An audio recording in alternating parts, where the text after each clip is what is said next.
Buenos días al grupo de Iglesia Bautista Reformada de la Gracia, lo que están escuchando por YouTube. Hoy continuamos con la entrega número 16 de estos estudios que estamos haciendo de doctrinas reformadas esenciales. Ya di los créditos del reverendo o el doctor o el pastor Herman Oezquema y es una guía para la educación de catecúmenos. Es parecido a los catecismos reformados. Podría decir que casi es un catecismo reformado con preguntas y respuestas y algunos comentarios extras que voy poniendo. En esta ocasión nos acompañan las dos hermanas. En la lectura, como siempre, está ahí la hermana Diana, si querés saludar. Buenos días a todo el grupo de los que escuchan en el canal. Y la hermana Carolina también, si querés saludar. Hola, buenos días. Bueno, vamos a empezar, dicho eso, o sea, la primera pregunta. Y ustedes ya saben cómo es esto. Una pregunta y una respuesta y un breve comentario.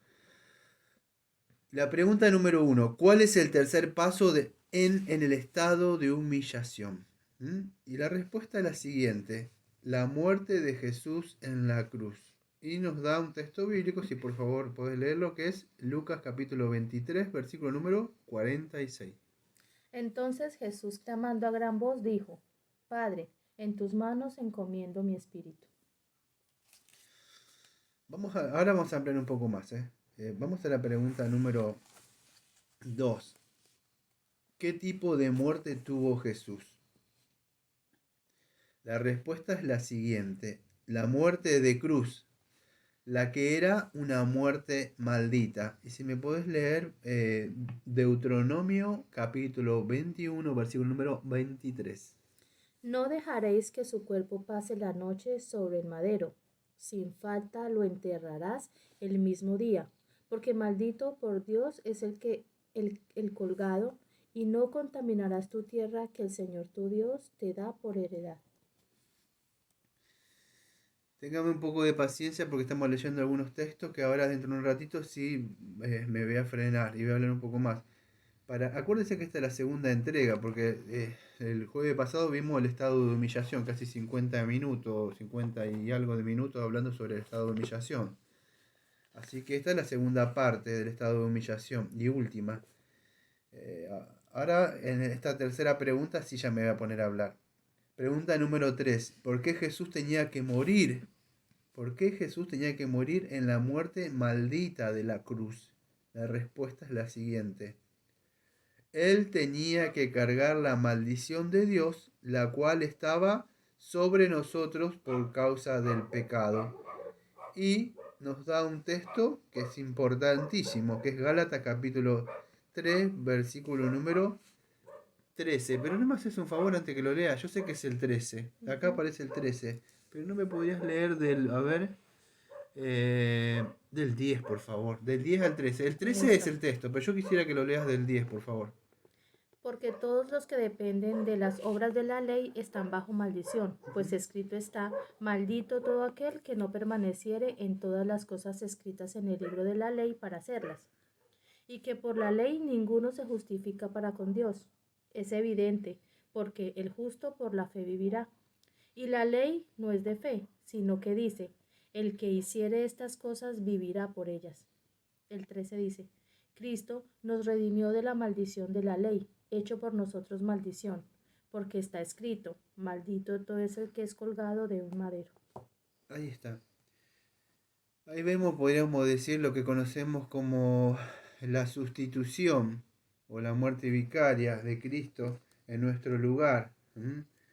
En segunda de Corintios capítulo 5 versículo número 21. Yo sé que tenés que leer el 1, pero el 21 dice, al que no conoció pecado, por nosotros lo hizo pecado, para que nosotros fuéramos Hecho hechos justicia de justicia de Dios Dios en en él. él. Eso podría ser la sustitución que podemos, y es importante que entendamos esto. Acá me voy a frenar.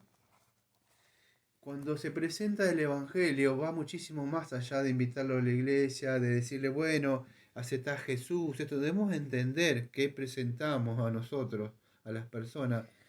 Y esto es la segunda parte, tendrían que escuchar la primera parte del estudio del jueves pasado, pero es así, después de la caída, o sea, la desobediencia de Adán, el hombre incurre en pecado, vamos a decir, y se acredita o adquiere una deuda para con Dios. ¿Qué es? Bueno, él viola la ley, viola un mandato. Cuando usted viola un mandato, no importa si es en Argentina, en Colombia, en lo que país que sea, usted tiene que pagar una deuda. Es en cualquier lado, y hace una infracción, incluso de automóvil. Hay que pagar una deuda, no queda impune, ¿no? O alguien se la tiene que pagar, por lo menos, la multa de algo, para que usted quede, al menos que alguien diga, yo quiero pagarle esto, bueno, lo importante es que se pague. Si yo le pago, bueno, pero acá no dice que tiene que pagarlo, usted entonces paga.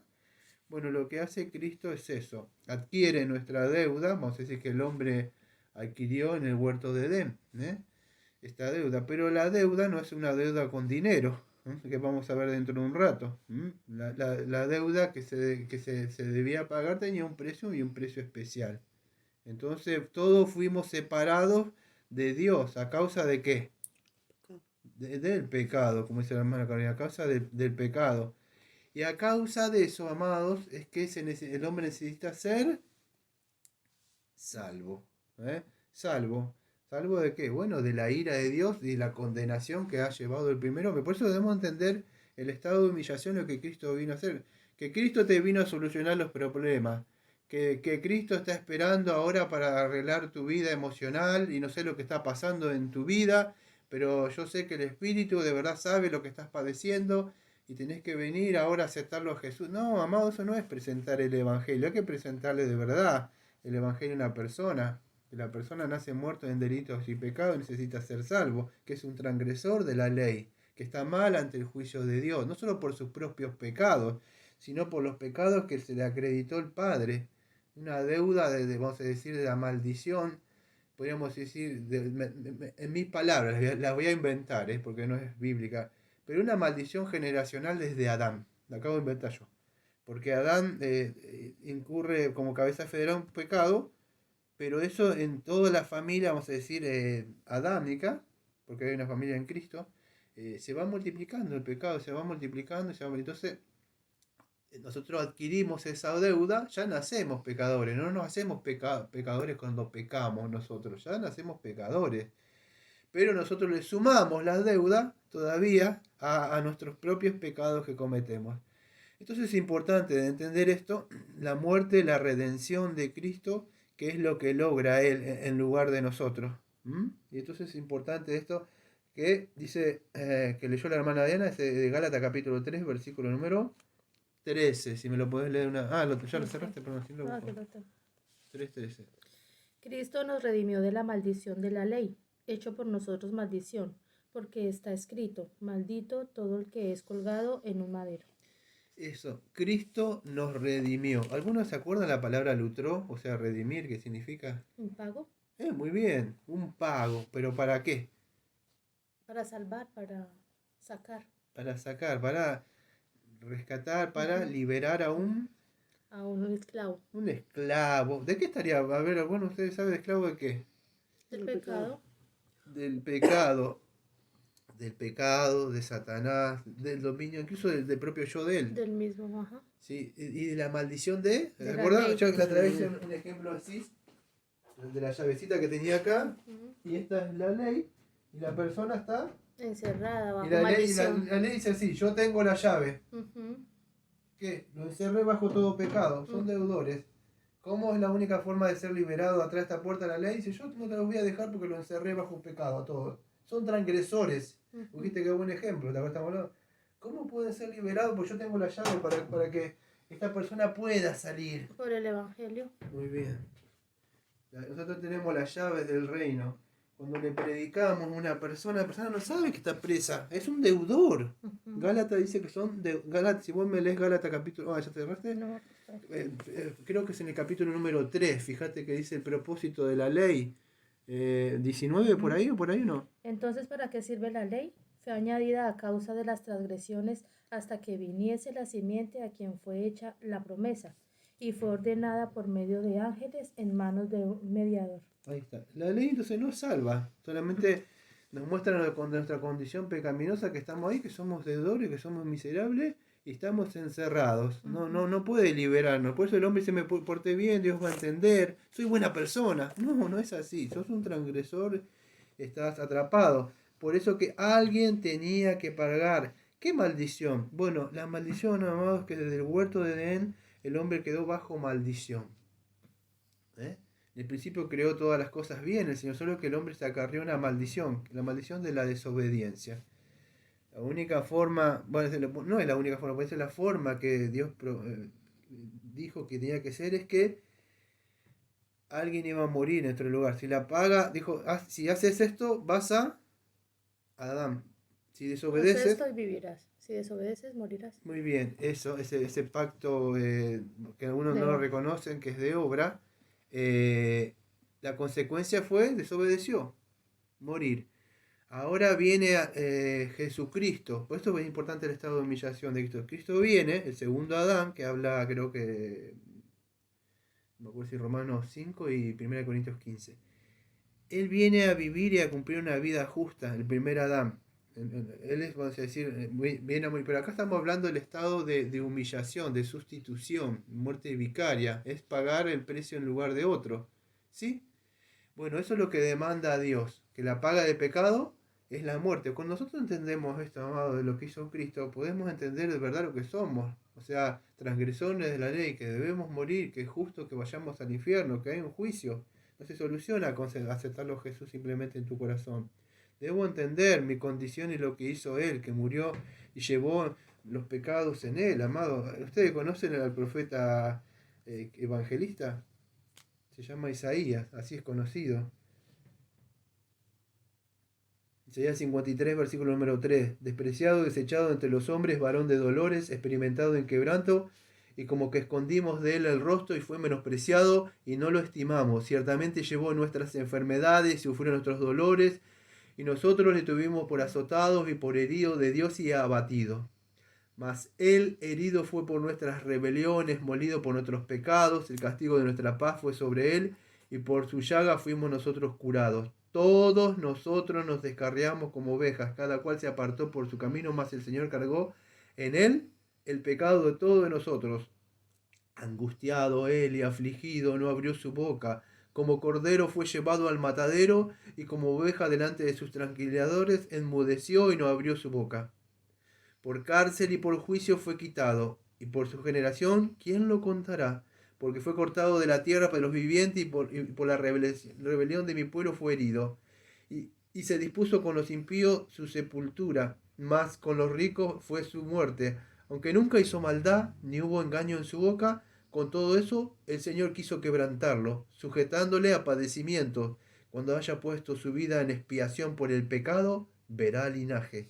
Verá por largos días, y la voluntad del Señor será en su mano prosperada.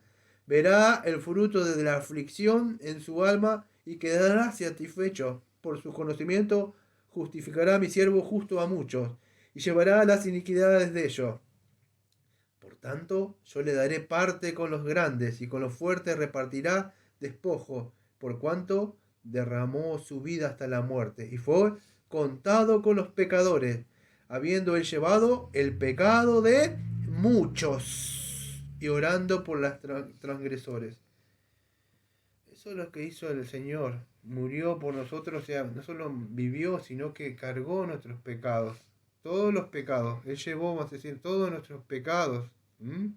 Él podríamos decir que es el cordero que quita el pecado del mundo. Es la ofrenda. Dios demanda una paga del pecado. No solamente que lo acepte a Jesucito en tu corazón. Él dice, quiero una paga por tu vida impía. El día que, como hablábamos hoy, estábamos orando, dije, el día que las personas se paren ante el tribunal y nos paremos ante el tribunal, las personas vamos a estar parados así. Yo me imagino que estábamos desnudos ante el Señor, como Adán y Eva, para avergonzarnos.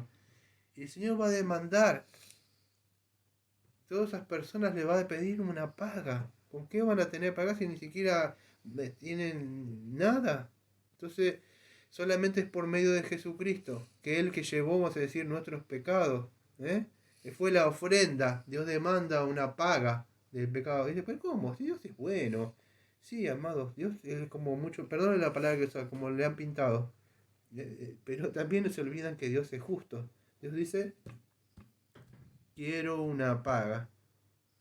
¿Por qué? Porque soy justo. pero eres bueno, sí, pero escuchen bien lo que voy a decir, lo que la otra vez que lo hablé en el Filipense. El atributo del amor de Dios no se puede sobreponer sobre el otro atributo de justicia. Dios no puede mostrar ser bueno y esconder la justicia abajo. Ningún atributo de él pasa por arriba porque todos los atributos están juntos, es una esencia. Entonces, no, es amor, sí, pero el amor no se va a poner sobre... Y es más, le diría a Romano capítulo 13, versículo 8, que el amor es el... Cumplimiento de la ley. Muy bien. Entonces, si nos amó, tiene que cumplir. Bueno, Dios nos amó. Romano 13, 8 dice que el amor es cumplimiento de la ley. Por lo tanto, si me amáis, guardad. Sí, eso Es sí, que a primer veces pero el amor lo toman como que... lo ponen como a la mente humana, de que a veces los padres aman mucho a sus hijos y entonces más el amor que la corrección o la vara, como se dice.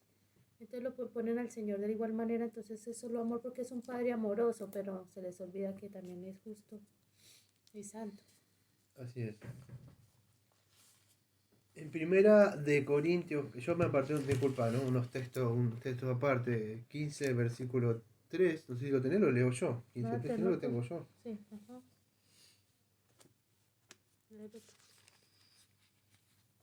Tengo varios textos, pero si no, yo ya lo tengo acá. ¿Lo querés leer acá? Mira. Si no, yo lo tengo ahí. ¿El 3? Sí. 15:3, porque primeramente os he enseñado lo que asimismo recibí, que Cristo murió por nuestros pecados, conforme a las Escrituras. Cuando yo me aprendí el Evangelio, hace tiempo, yo buscaba varios textos, y saben que acá, él hablando de esto, él está hablando el Evangelio. Escuchen cómo empieza. Si usted no se sabe el Evangelio, acá tiene el Evangelio, mire. 1 Corintios 15. Además os declaro, hermanos, el Evangelio que os he predicado. Que el Señor te va a hacer muy próspero, que te va a solucionar los problemas, que si vos sembrás y pactás con Él. No, fíjese, ahí dice, el Evangelio que os que he predicado. ¿Qué es lo que predicó Pablo? Que Cristo vino a solucionarte la vida, que sea... No, dice, os declaro que os he predicado, el cual también recibiste, el cual también bien perseveráis, el cual el mismo si retenéis la palabra. ¿Qué es retener? Retener este verdadero evangelio que Cristo que hizo. El estado de humillación llevó nuestros pecados. Este es el evangelio, amados.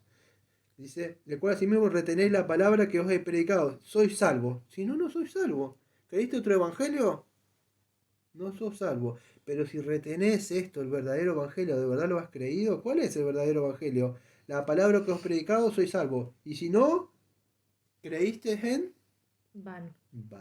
¿Ves? Otro evangelio no salva. ¿Cuál es? Versículo número 3.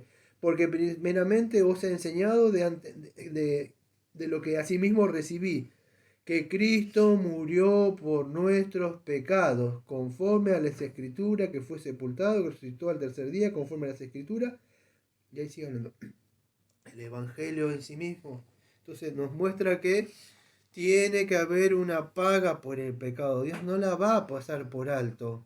Él se dio a sí mismo por nosotros para redimirnos de toda maldad. Tito capítulo 2, versículo número 14. Él se dio a sí mismo, tenía que pagar voluntariamente, el cual se dio a sí mismo en rescate por todos. 1 Timoteo 2.5, creo que sí, 2.5. Entonces, eso es rescate, es una paga. Dios demanda una paga. Dios está airado. Entonces, debemos entender en esta segunda entrega que estamos hablando del estado de humillación. Él vino, fíjese, cuando hablamos de la kenosis, Filipenses capítulo 2, él vino, se humilló, él se despojó, vamos a decir, se despojó no de su deidad, sino de su gloria, para venir acá a humillarse por nosotros. ¿Cuántas veces de nosotros cuesta perdonar? O una pequeña, como yo digo, molestita de otro, ya nosotros estamos gritando y sufriendo. Imagínese el Señor, llevó todo eso. El mayor dolor que él pudo sentir es la separación del Padre. Exactamente. Él sintió el dolor.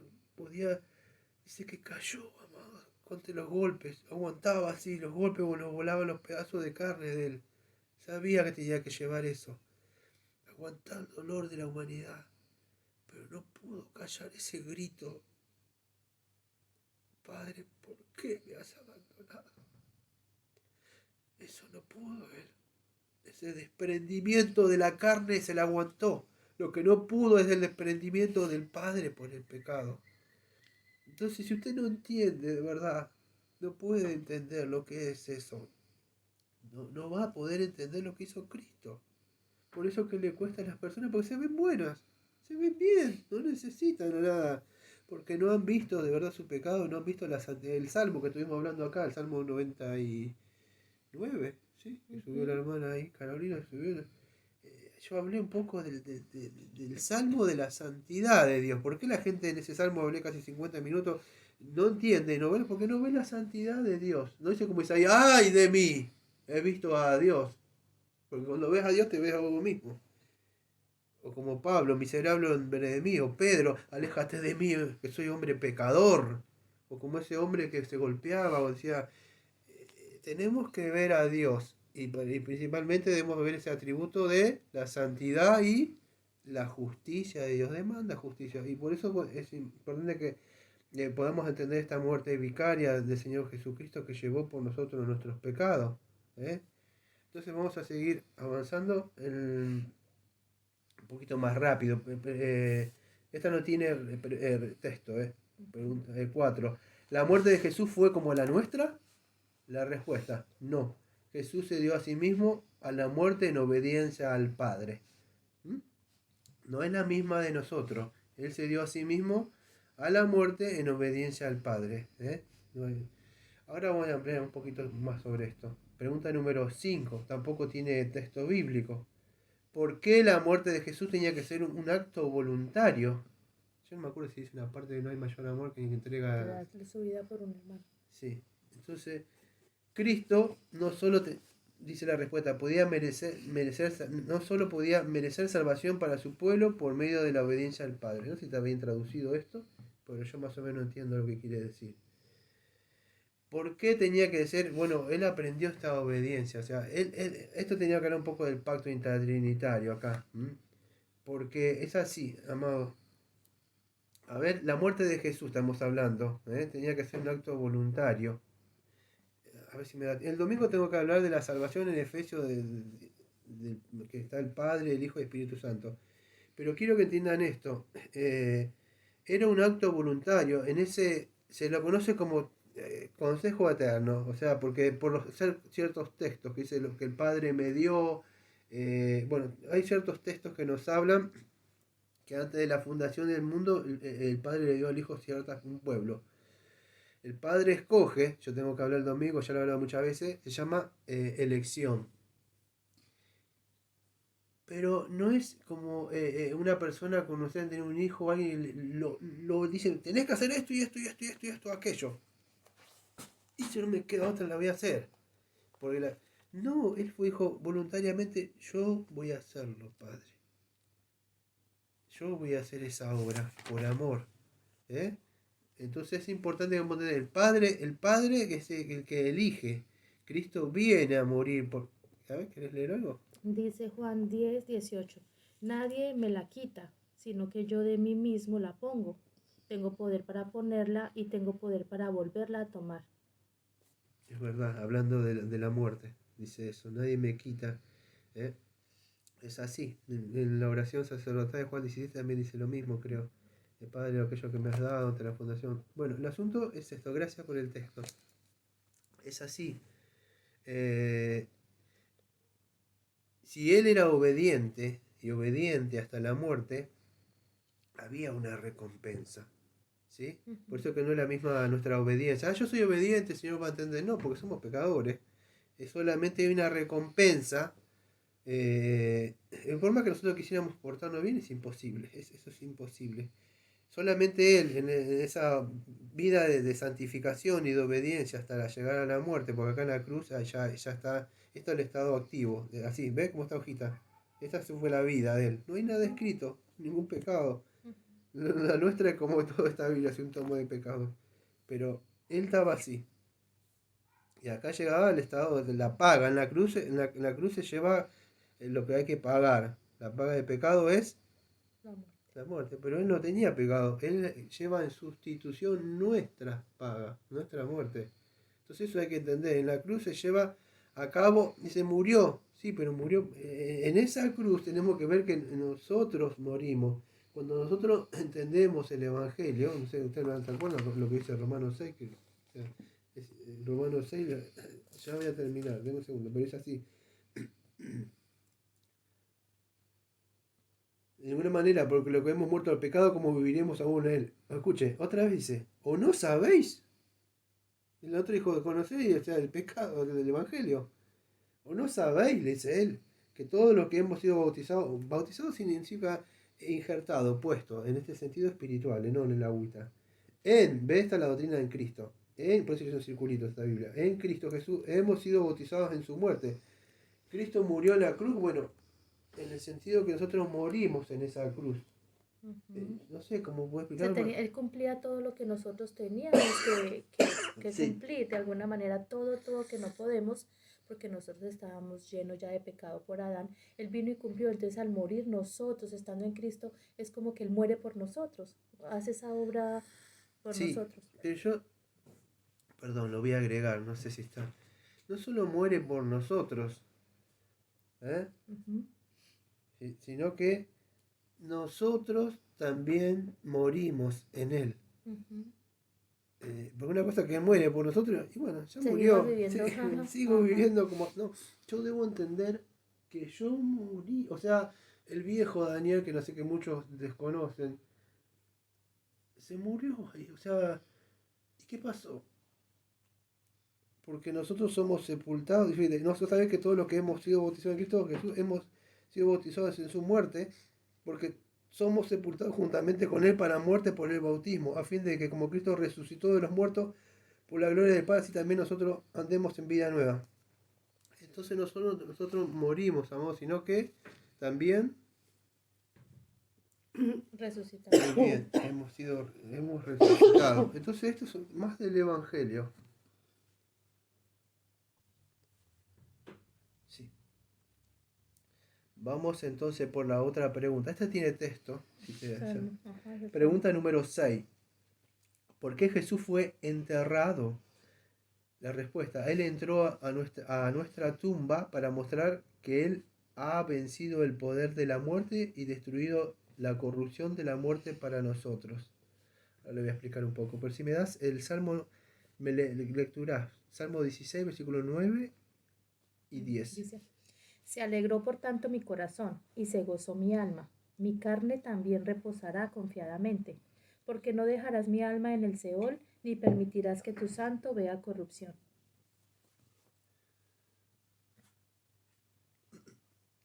No sé, perdón, al estar engripado se me tapan los oídos. No escucho. No sé si han escuchado muchas veces esa gente que niegan que Cristo murió. No solo que murió, bueno, algunos niegan que también resucitó. ¿Por qué? A ver, de 1 de Corintios capítulo 15, yo no me acuerdo. Sí, que el capítulo número 15 es. Escuche, porque si una persona puede lograr, vamos a decir que Cristo murió, vamos a decir, no solo que murió por nuestro pecado, pero también que resucitó, escuchen, pasaría esto. Porque sea como yo, hablando del Evangelio, porque o sea yo, o sea en ellos, así predico y así hay creído. 15:12 de Corintios. Pero si se predica que Cristo resucitó de los muertos, ¿cómo dicen algunos que entre vosotros que no hay resurrección de los muertos? Porque si no hay resurrección de muertos, tampoco Cristo resucitó. Y si Cristo no resucitó, vanas entonces nuestra predicación, vanas también nuestra fe. Somos hallados falsos. Entonces muchos quieren negar, vamos a decir, no solamente vamos a decir que Cristo murió por nuestros pecados, sino que Cristo resucitó. Entonces todo está unido esto, la vida, la muerte del Señor Jesucristo. Es necesario, vamos a decir, que Cristo, acá en el contexto está hablando de la muerte de Cristo, no de la resurrección. Yo agregué solamente eso.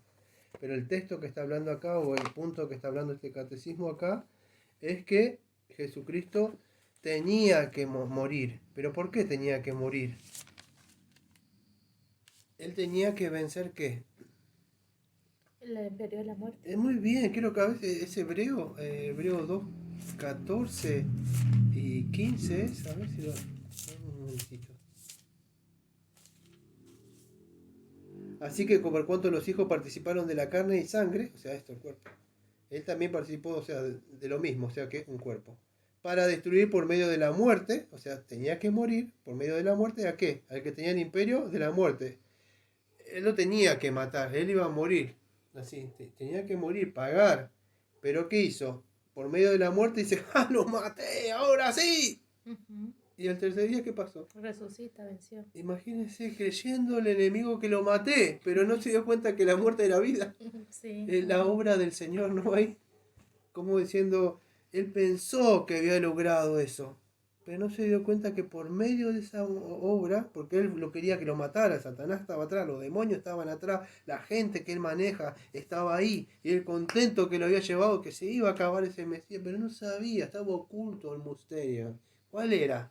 Que si por medio de esa muerte es que el Señor iba a pagar en sustitución nuestros pecados. Pero qué ironía, porque es que es algo, o sea, pienso yo en Satanás, ¿no? ¿Cómo puede pensar que va al creador a matarlo? O sea, es algo, o al hijo, sabiendo que él es el creador. O sea, directamente Satanás estaba como en esa lucha con Dios, directamente con Dios. Él Estado de creía que rebeldía, sí. matando a su hijo, ya, o sea, ¿cómo podía pensar eso en su mente? Si es que la tiene, no sé qué, cómo será. Pero me parece algo como ilógico, una pelea, uno sabe su oponente cómo es, cuando uno va a pelear con un oponente, uno sabe el poder que tiene, entonces uno al menos dice, uy, no, yo sé que me va a ganar, me va a golpear muy duro, pero en este caso no, él se fue directo y creyó que había vencido, que fue lo peor. Sí. Yo le agregaría algo más, porque fue vencido. Lo más, porque ya terminado, está buena la charla, pero el tiempo es tirano, ¿no? Pero es así. Lo más, y eso sería está bien, pero después de la muerte, después de que resucitó, él es tenaz, porque dice que persevera, incluso quiere matar a los hijos, Ujú, aquellos escogidos, y se volvió, dice el Apocalipsis, contra la iglesia. O ujú. sea, la forma de entender la iglesia, o sea, la mujer, es que le representa. A buscar, porque se le fue, entonces, desesperado, dice, me la tengo que agarrar, algunos me va a llevar conmigo. Está enceguecido, él odia, por eso es enojo, él odia, mata, Su destruye. naturaleza, ¿no? Su Claro, él naturaleza. hace eso, o sea, entonces, no solo eso, sino que ahora sigue sabiendo, dice, uy, está mal lo que hice, se ve que resultó, me voy a arrepentir, no puede. ¿No? Ujú. Por eso digo, se arrepienta, no, si el hombre es imposible, por su naturaleza, vamos a decir, diabólica o simiente de Satanás, el hombre no puede, no puede. Por eso dice que hizo Cristo por medio de la muerte y librar a todos que por el temor de la muerte estaban durante toda la vida sujetos a servidumbre. Ujú. No se puede. No, que yo puedo con mi libre vida. No, estás sujeto. No podés. Por eso necesitas conocer. Yo tengo que hablar el domingo que viene un poco de esta, no sé cómo decir, la soteriología de la Trinidad, la soteriología de la salvación de Padre, Hijo, Espíritu Santo. Nadie puede en su propia decisión ser salvo. Pero por eso dice, ¿por qué tenía que ser enterrado? ¿No? Porque él tenía que demostrar que si se enterraba, se levantaba de los muertos. Lo hería nada más, por eso no, lo Ujú. hirieron, dice. No murió, no se ha escuchado alguna historia que andan por ahí, dice. Y él fue herido y María Magdalena lo curó y que no sucede, él murió. Entonces es importante entender, murió, pero también resucitó, que acá no lo estamos viendo, ¿no? ¿A causa de qué? De nuestros pecados, la corrupción de nuestros pecados. Tenemos que entender eso. Vamos a hacer hasta las 7 porque son hasta las 9. Pregunta número 7. ¿Por qué entonces deben morir los creyentes? La muerte de los creyentes es solo un paso hacia la vida y la gloria. Y 2 Corintios 5, versículo número 1, si me lees. Segunda de Corintios. Dice, porque sabemos que si nuestra morada terrestre es este tabernáculo se deshiciere, Sí. perdón, tenemos de Dios un edificio, una casa no hecha de manos, eterna en los cielos.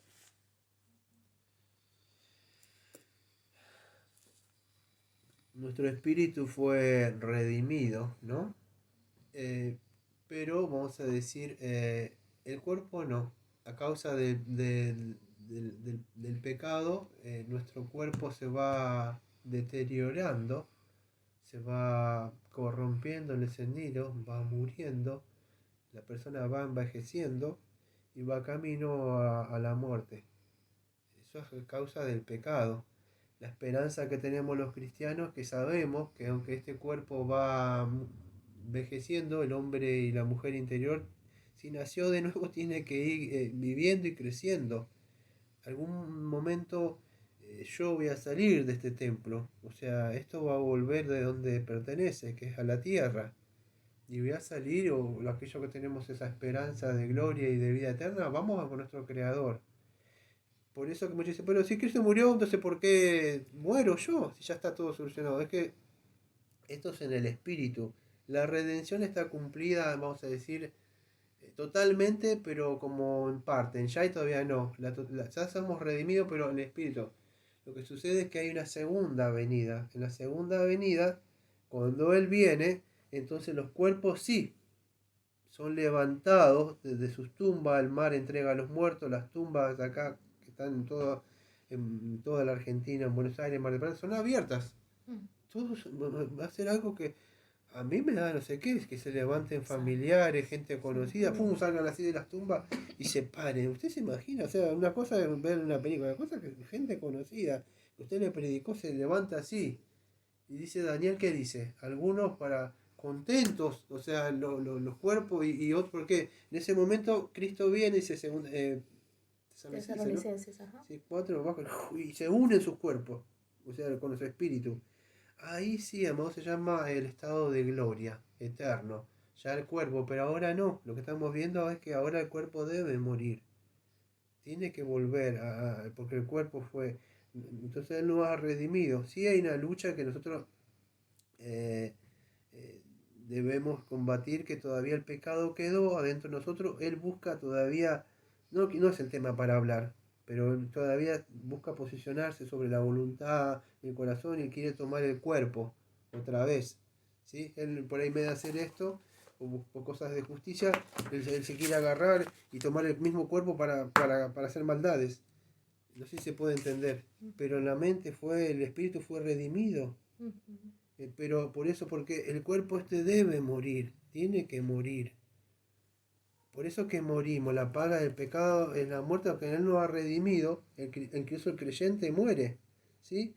Pero fíjese lo que es esto, hay un paso a la vida, pero la muerte misma a nosotros nos da el paso, porque el morir, ¿qué es? Ganancia.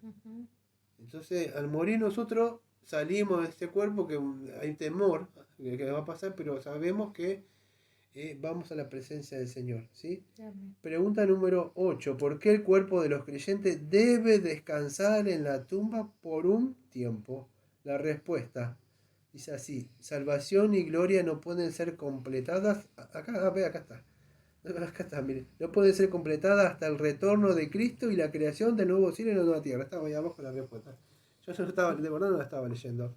Es así. Hasta la segunda venida de Cristo, hasta el retorno, la segunda venida de Cristo, no ha sido completada. Está entre un ya y todavía la paga. Sí, fue pagada. Nosotros somos libres de nuestras culpas. El día que nos paremos, Romanos 8.1 dice que ninguna condenación es para los que están en Cristo Jesús y no andan según lo dice la carne. Pero va a ser completada solamente en La muerte. claro, en la segunda venida de Cristo. No, y cuando la persona muere también. Ah, no, porque dice que también, así no hayan muertos también. ¿Cómo? Dice, cuando el Señor venga, dice en la escritura que los muertos resucitarán primero, pero los que aún no han muerto también se unirán con Él. Algunos no van a morir físicamente. Algunos no van a ver la muerte. Lo que dice en 1 Corintios capítulo 15, Pablo dice que algunos creen que Pablo esperaba en ese momento de no ver la muerte. Tesalonicenses también estaban esperando. Sí, no sé cómo va. Ejemplo, ahora estamos hablando y viene Cristo. Nosotros no vamos a ver la muerte si sucede. No estoy diciendo que va a suceder, pero si sucediera ahora, es automático. Sucede así, todo nuestro cuerpo, nuestra mente y todo se fue glorificado. O sea, no hay más pecado. Se acabó, incluso nuestra forma de pensar, todas las cosas que había, sentimientos por otras cosas, se terminaron. Hay un estado de glorificación. Entonces, eso sí, termina. Algunos verán la muerte si Él viene, otros no lo verán. Pero es así. Pero se va el estado de la culminación de este siglo malo, va a terminar cuando Él venga. Por eso dice Romanos 13:11, dice que nuestra salvación está más cercana que cuando creímos. Ujú. Entonces, ya hemos sido salvos, pero espero que me puedan entender. Pero estamos siendo salvos, Ujú. estamos Cada siendo día. rescatados. Es que Ujú. nuestras corrupciones, nuestros pecados, sigue trabajando el Espíritu Santo, se llama santificación. Pero seguimos salvos. Pero sería bueno que el Señor hubiera hecho así, ya está todo, ¿no? Pero no entenderíamos, amado. Ujú. No valoraríamos. No lo valoraríamos. Vamos a apurarnos, ¿no? Dice así. Y la pregunta número 9. Tampoco hay texto, vino con las santas tranquilas. Pregunta número 9. ¿Jesús descendió, qué dice, localmente al infierno? No. Él sufrió los tormentos del infierno durante todo su sufrimiento, pero especialmente en la cruz. Y esto es lo que hablamos la otra vez. Ujú. Que acá tengo los textos que hablamos de Hechos capítulo 2, versículo 27, Salmo número 16, Primera de Pedro capítulo 3, 19 y Efesios capítulo 4, versículo 9. ¿Eh? Y algunos dicen que Jesucristo fue al infierno, y eso está en el estudio anterior, el estudio del jueves pasado, que se llama el estado de humillación. Esta es estado de humillación continuación. Pero yo hablé el jueves pasado de Cristo bajó al infierno, y estuve hablando de que no, que el Seol y el otro era el Hades, no eran lo mismo que el Gehenna. ¿Sí? Ujú. Ambas son sinónimos, la otra Sí, significa. porque uno era en hebreo y el otro era en griego, por eso no Ujú. aparece. Pero el Gehenna era un lugar, pero Cristo no descendió. Imagínense que Cristo diga, descendía al infierno, están todos quemando, gritando hace siglos, más decir, y el Señor dice, bueno, vengo a presentar el Evangelio. ¿Quién cree? Todo, yo creo que no queda Claro, ya nadie. no queda libre ese infierno. Todos van a No querer tiene correr. lógica eso. Ujú. Por eso digo, amado, si usted me está escuchando, hoy es el tiempo de salvación. No es de que muera, ya no depende. Por más que ese rey que decía, grita y grita y grita, ya no. Hoy es el día cercano para su salvación. Hoy está, como dice Romanos capítulo 4, versículo 7, lo siguiente, amados, y después vamos a orar. Romanos capítulo 4, versículo número 7, diciendo, bienaventurados aquellos cuyas iniquidades son perdonadas y cuyos pecados son cubiertos. Versículo número 8, bienaventurado el varón a quien el Señor no inculpa de pecado. Amado Padre, venimos a tener una gracia para agradecerle, Señor. Gracias porque tenemos esa esperanza de gloria, Señor, que en el día del juicio, Señor, no nos inculpará de pecado, porque estará el Señor ahí parado, Señor, frente a nosotros, Señor. El abogado, Señor. De verdad, gracias, Señor, porque no le aventajamos a ninguna persona, como hablamos esta mañana cuando estamos orando. No hubo más inteligencia, no hubo más libre albedrío, no tuve mejor decisión que otro. No fuimos como dijo, yo porque diezmo y porque yo ofrendo, no soy como aquel que ha hecho, que él se aferraba de sus obras, ahí ese hombre fariseo en Lucas. El otro que no tenía ni siquiera para ofrendar, una poca ofrenda, nada, encima era un gentil, porque ni siquiera, Padre, en esa época ni siquiera podía entrar, porque él no podía, solamente podía como gentil mirar de lejos, así que hacían los judíos. Solamente un judío podía entrar incluso al patio o los atrios, pero solamente, incluso algunos de ellos ni siquiera podían entrar al lugar santo, y menos al lugar santísimo. Pero usted lo que hizo fue, se reconoció como pecador. A mí, no dijo no, que los otros, yo soy porque aquellos me llevaron a que pecaron y yo por eso me hicieron pecar, pero usted sabe que si yo no dijo a mí. Eso es a mí, o sea, es reconocer el pecador. El Señor dijo, ¿quién cree que bajó justificado? Es así, el que se reconoce pecador y vil, aquel que reconoce que Cristo de verdad llevó nuestros pecados, en esa muerte vicaria, en el que cargó nuestros pecados. Debemos entender eso, que el pecado nos ha separado de usted, Padre. Solamente por medio de Cristo que somos reconciliados, somos perdonados ahora. Es por medio de la muerte de Él que ahora obtuvimos redención, fuimos comprados, Señor. Gracias, Señor, por mostrarnos Señor, esta doctrina, Señor. Le agradecemos todo esto en el nombre de nuestro amado Señor Jesucristo. Amén. Amén. Amén. Gracias, Pastor, por el estudio. Gracias a Dios.